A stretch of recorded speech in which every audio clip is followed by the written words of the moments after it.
In today's video, I'm going to teach you how to file at a 1099 in TurboTax. If you need to enter 1099 income in TurboTax, this process is fairly straightforward once you know where to look. In this walkthrough, I'll guide you through the exact path to reach the right section so you can start reporting your self-employment income correctly.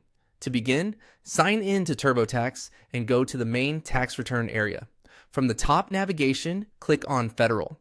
This section is where TurboTax organizes most of your personal income, deductions, and tax-related details, so it's the right place to start when adding a 1099. Once you are in the federal section, move your cursor over income.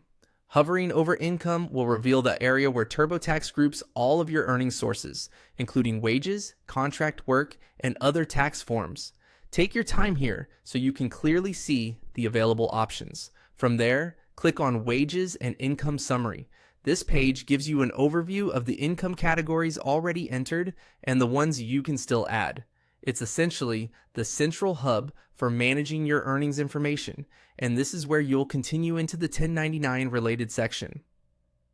Next, find the category labeled Self-Employment Income and Expenses and click Revisit.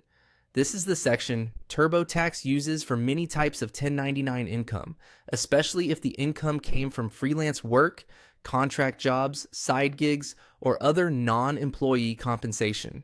Clicking Revisit opens the area where TurboTax can help you report that income more accurately.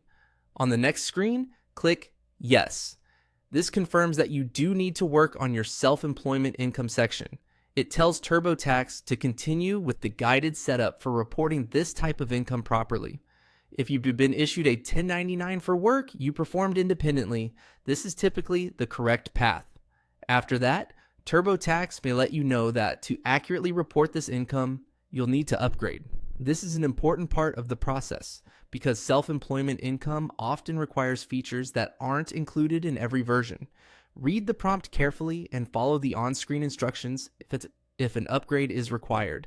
That way, you'll be able to continue entering your 1099 details without missing the forms and calculations associated with self-employment taxes. And that's the path to start adding a 1099 in TurboTax. Just follow each screen carefully, review your entries as you go, and make sure the income is reported in the correct category before moving on.